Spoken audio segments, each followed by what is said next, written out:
welcome back to the Spot 360. We're going to continue with part 5 of our interview with Harrison Kern, where we're talking about the craziness and the drivers in Milwaukee. Later, actually, I'm going to actually have some video of some of this crazy driving in Milwaukee. But until then, we're going to continue with part 5 of the Harrison Kern interview. Those vehicles are more dangerous than guns out here right now. One of the things I've always said, if you want to change something, you have to address people's behavior and their motivation for that behavior. Absolutely. So, for example, if I'm driving my mama's car and I'm driving crazy, and all of a sudden I get a boot on it, or it gets towed for 72 hours, believe me, there's going to be a conversation between me and my mother about me driving her car, and it would usually start off with, you ain't driving my car no more. Absolutely. And the idea that we look at the inconvenience of those people who are doing the damage, more importantly than who they're doing the damage to, is a part of what's pathetic. Yes.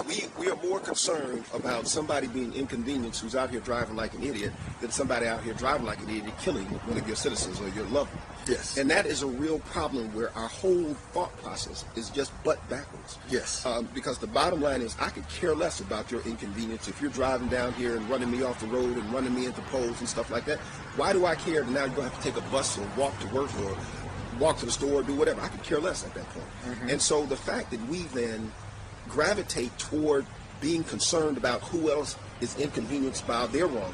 Like you said, if they're using somebody else's car, that person whose car they're using now it's incumbent upon them to be wiser about who they give their car to. Yes. Or who they're allowed to drive. And I think they will be a lot more motivated. Absolutely. Absolutely. Yeah. Because of the inconvenience and the cost that would be necessary to get their vehicle back. I think that we would stop this driving literally overnight. I mean, when it gets out that one or two of these people's vehicles have been taken, and Lil Ray out here showing out and acting like a fool, trying to be Big Willie, all of a sudden now he doesn't have a car, that is far more important than him not having a license, because he can drive like that without a license forever. Yes. But now if he doesn't have a car, even if it's just for 72 hours, because it's not a permanent, it's not somebody depriving him of this property permanently. Mm-hmm. And that should only be done if you have an extended long-range type thing where you can show just like someone's behavior over a longer period of time is so consistent that it creates a threat to society, that kind of thing.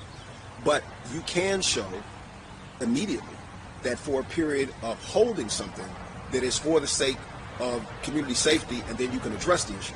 And that is, to me, not only reasonable, but it's something that we should do. We should do it with a quickness. And I guarantee you, it wouldn't take but a summer for all this foolishness to stop in terms of driving like idiots. Because obviously the police can't do it alone, and it takes the community to actually help. And one of the things, engaging or, having, law enforcement can't be in everybody's house. Correct. But with a law or ordinance that says, hey, that family car is going to be in jeopardy if he's driving. Guess what? You have now enlisted the adults, the responsible people in that house, to actually take a active participation in correcting a behavior. Absolutely. Right now, we're not doing that. We're not even holding the person responsible. But when we let them drive however they want to, and we're not chasing them. And look at what this also does. How many positive ways would this, or could this be used positively?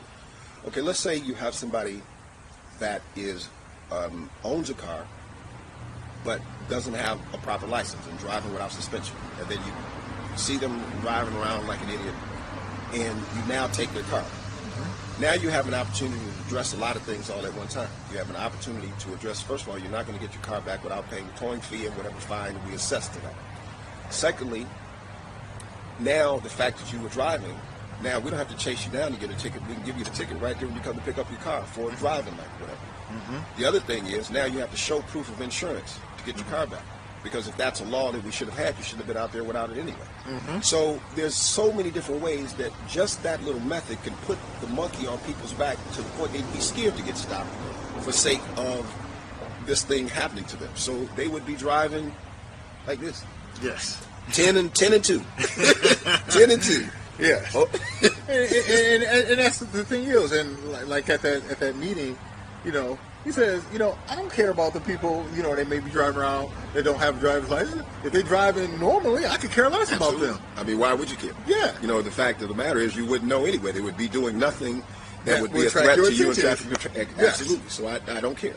But at least if you took a vehicle after somebody showed some egregious behavior like that, you would have an opportunity to affect all of those other changes. You could question their insurance, you can question their licensing, and you can then demand that they have to follow a plan. So even if you turn around and somebody says, because of course you're going to have naysayers, the first thing it'll be somebody else claiming, oh, this affects the minorities, it affects this, that, it. Well, it affects people who don't do what they're supposed to do. Now, for you to say that affects minorities, to me, that's you telling me that you believe that this is how minorities are. And I find that offensive because I'm not like that. You know. Right. And so when I hear what these elected officials then quickly want to say that anything you do that's the right thing to do is all of a sudden something that's racial against you, because there's nothing I said that has to do with race in this thing. It has to do with ignorance. Yes. And if you're out there driving like a fool, regardless of who you are, it needs to be dealt with. And so if being dealt with means you lose your car for a few days and now you have to address your driving, your tickets, your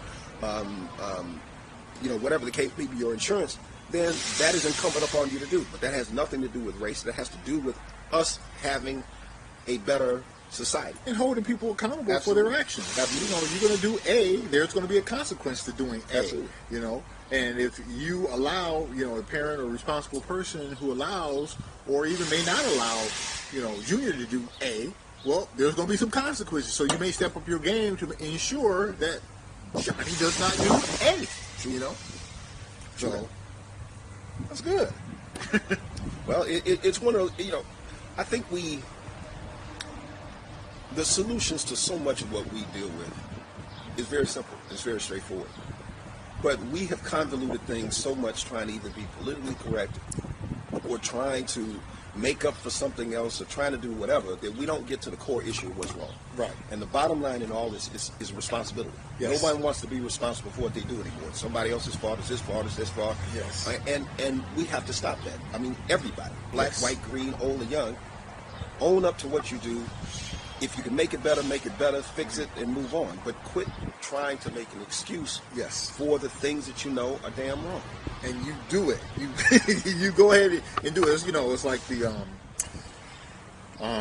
racial profiling in driving. And it's like, we talked about that before. And we know it's real. But if you got something wrong when they stop you, it's kind of hard to make the argument that, well, you only stopped me because I'm black. But you got to tell that out. Yeah. They're supposed to stop you because you got to tell that out. Absolutely. So the thing is, at least have your tail light in your car in order, and then if they stop you, now you can question. You have every argument in the world to question. Right. And, like I said, we know it exists, and not saying it doesn't exist, because it does. Racial profiling exists. Absolutely it does. Without a doubt. But it's hard to argue when you either, A, speeding down the street at 80 miles an hour, and then the only reason you stop because I'm black. Well, wait a minute. You're driving 80 miles an hour in a 35. You deserve to be stopped. Correct. Something wrong with your car, things like that. So, and it really takes away from the entire, it takes away from valid arguments that many people have, because obviously they are still tremendously discriminatory practices by certain people that is rendered against other people. We know that. There's no argument with that at all. But I get tired of us using the worst examples to try to defend something when the examples we're using really have no defense. Yes. And it dilutes everything else. Well, hope you enjoyed part 5. We'll see you next time for part 6. Part 6 of the interview. It was a very long interview. But, again, these are the topics, these are the things that are happening in the city. So, again, enjoy, give it a thumbs up, and we'll see you next time.